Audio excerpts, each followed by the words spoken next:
英語聞き流し10分間、名作リスニング、英語テキストと MP3 ダウンロード、その他の物語は、ホームページよりご利用いただけます。88thpp.com 88thpp.com Chapter 3 The Land of Memory. The fairy Baraloon had told the children that the land of memory was not far off, but to reach it you had to go through a forest that was so dense and so old that your eyes could not see the tops of the trees. It was always shrouded in a heavy mist, and the children would certainly have lost their way, if the fairy had not said to them beforehand. It is straight ahead, and there is only one road.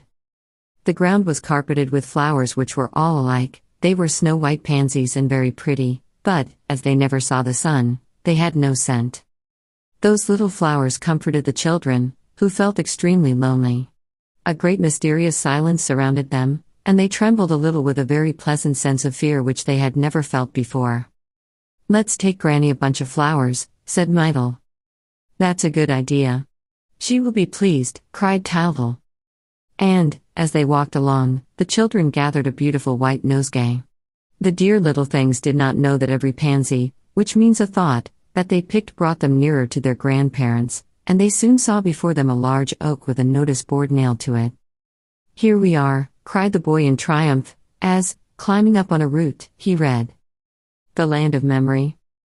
They had arrived, but they turned to every side without seeing a thing. "I can see nothing at all," whimpered Myrtle. "I'm cold.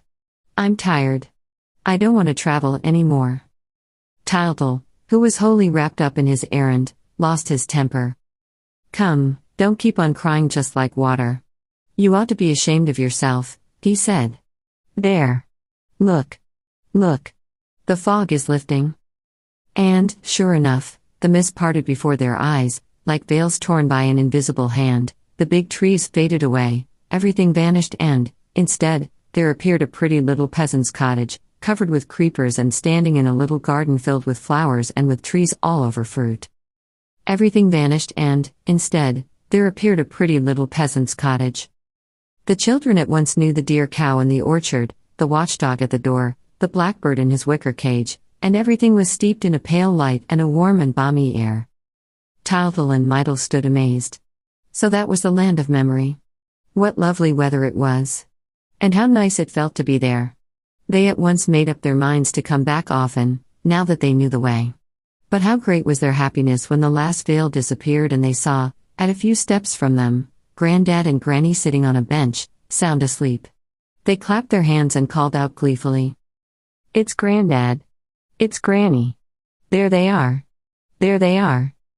But they were a little scared by this great piece of magic and dared not move from behind the tree, and they stood looking at the dear old couple, who woke up gently and slowly under their eyes.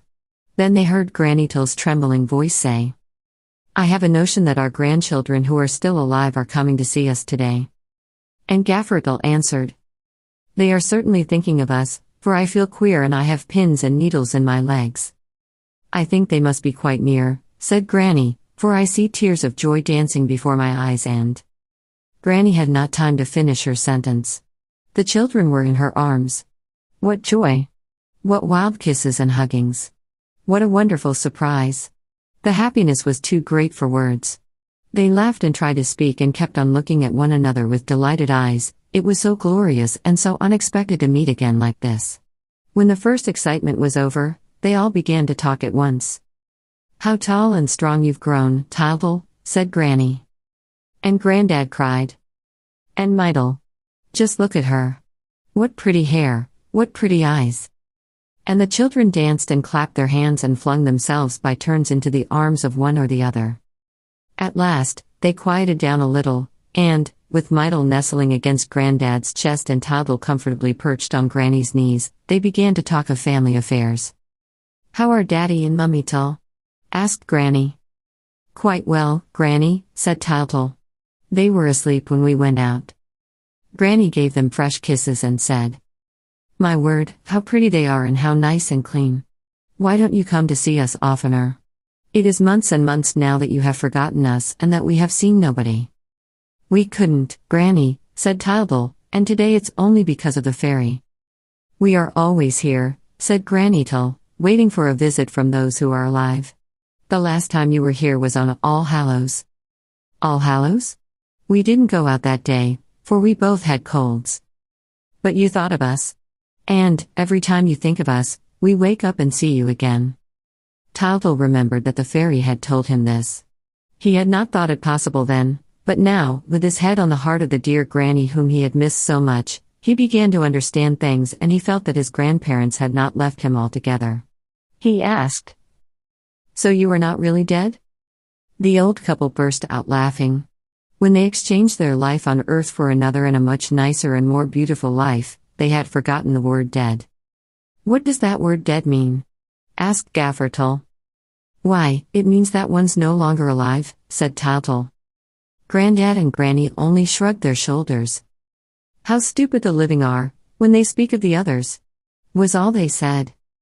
And they went over their memories again, rejoicing in being able to chat. All old people love discussing old times.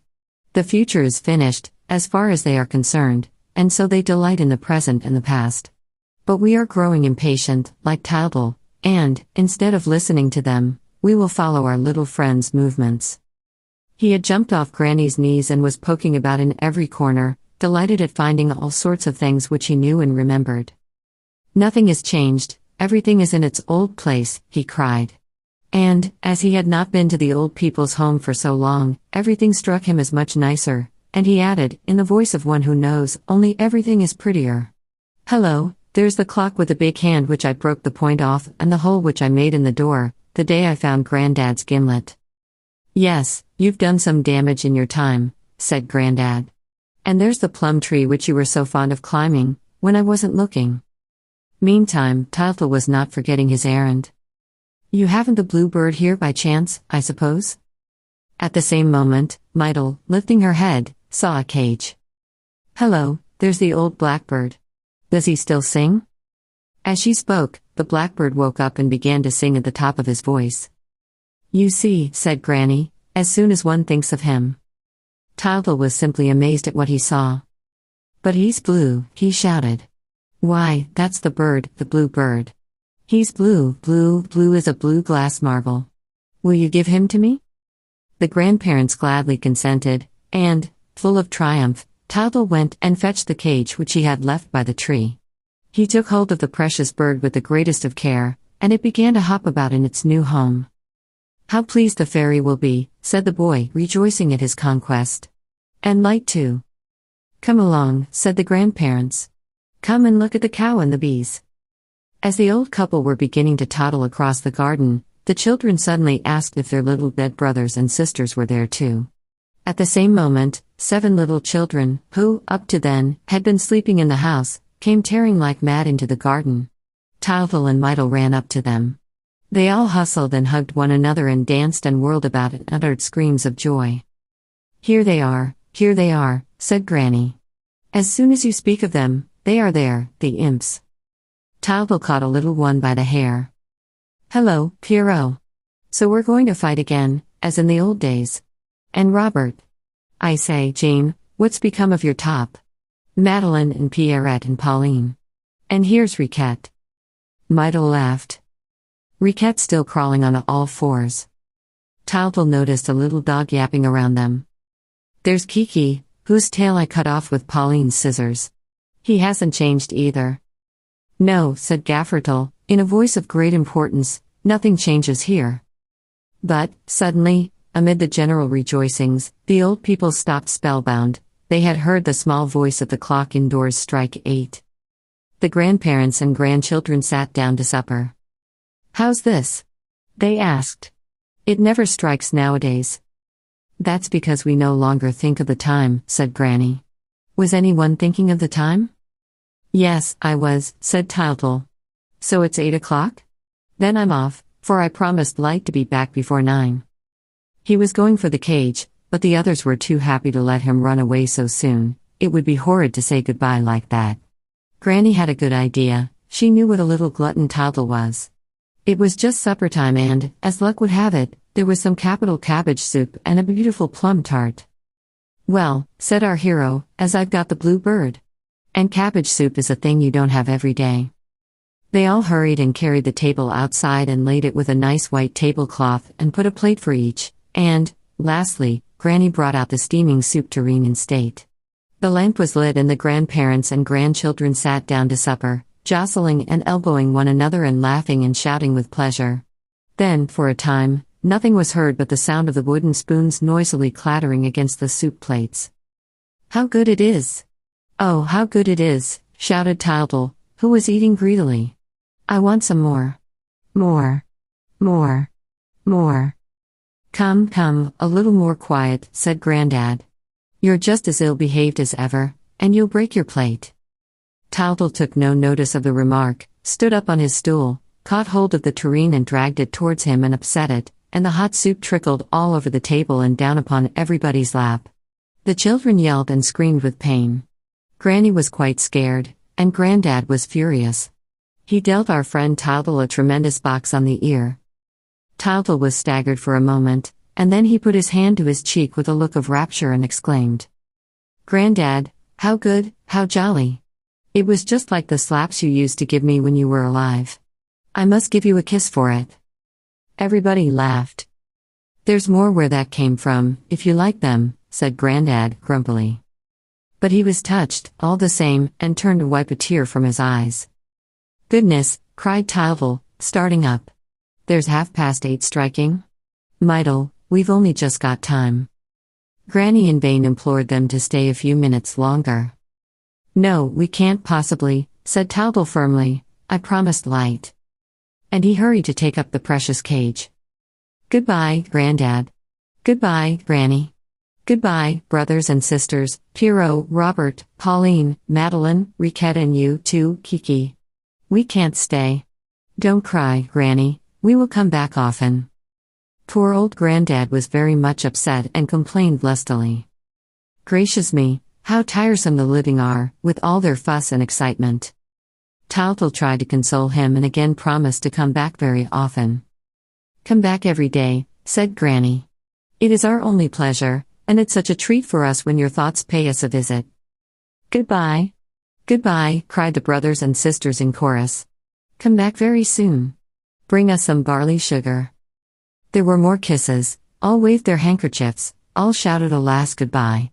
But the figures began to fade away, the little voices could no longer be heard, the two children were once more wrapped in mist, and the old forest covered them with its great dark mantle. "I'm so frightened," whimpered Meitel. "Give me your hand, little brother. I'm so frightened." Tildel was shaking too, but it was his duty to try and comfort and console his sister. "Hush," he said. "Remember that we are bringing back the blue bird." As he spoke, a thin ray of light pierced the gloom, and the little boy hurried towards it. He was holding his cage tight in his arms, and the first thing he did was to look at his bird. Alas and alack, what a disappointment awaited him! The beautiful blue bird of the land of memory had turned quite black. Stare at it as hard as Tildel might, the bird was black. Oh, how well he knew the old blackbird that used to sing in its wicker prison, in the old days, at the door of the house. What had happened? How painful it was! And how cruel life seemed to him just then. He had started on his journey with such zest and delight that he had not thought for a moment of the difficulties and dangers. Full of confidence, pluck and kindness, he had marched off, certain of finding the beautiful blue bird which would bring happiness to the fairy's little girl. And now all his hopes were shattered. For the first time, our poor friend understood the trials, the vexations and the obstacles that awaited him. Alas, was he attempting an impossible thing? Was the fairy making fun of him? Would he ever find the blue bird? All his courage seemed to be leaving him. To add to his misfortunes, he could not find the straight road by which he had come. There was not a single white pansy on the ground, and he began to cry. Luckily, our little friends were not to remain in trouble long. The fairy had promised that Light would watch over them. The first trial was over, and, just as outside the old people's house a little while ago, the mist now suddenly lifted. But, instead of disclosing a peaceful picture, a gentle, homely scene, it revealed a marvelous temple, with a blinding glare streaming from it. On the threshold stood Light, fair and beautiful in her diamond-colored dress. She smiled when Tildel told her of his first failure. She knew what the little ones were seeking, she knew everything. For light surrounds all mortals with her love, though none of them is fond enough of her ever to receive her thoroughly and thus to learn all the secrets of truth. Now, for the first time, thanks to the diamond which the fairy had given to the boy, she was going to try and conquer a human soul. "Do not be sad," she said to the children. "Are you not pleased to have seen your grandparents? Is that not enough happiness for one day? Are you not glad to have restored the old blackbird to life? Listen to him singing." For the old blackbird was singing with might and main, and his little yellow eyes sparkled with pleasure as he hopped about his big cage. As you look for the blue bird, dear children, accustom yourselves to love the gray birds which you find on your way. She nodded her fair head gravely, and it was quite clear that she knew where the blue bird was. But life is often full of beautiful mysteries, which we must respect, lest we should destroy them, and, if Light had told the children where the blue bird was, well, they would never have found him. I will tell you why at the end of this story. And now let us leave our little friends to sleep on beautiful white clouds under Light's watchful care. Audiobook. Living in Kyoto by Hidemi Woods. Now on sale in online stores. 44 available distributors. Apple, Google Play, Amazon Audible, or else.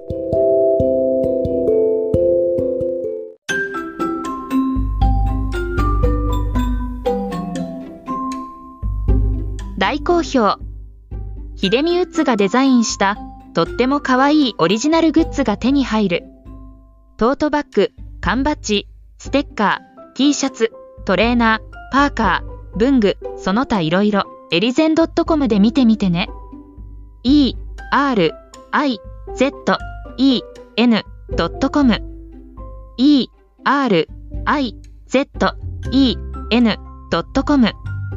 erizen.com エリゼン .com。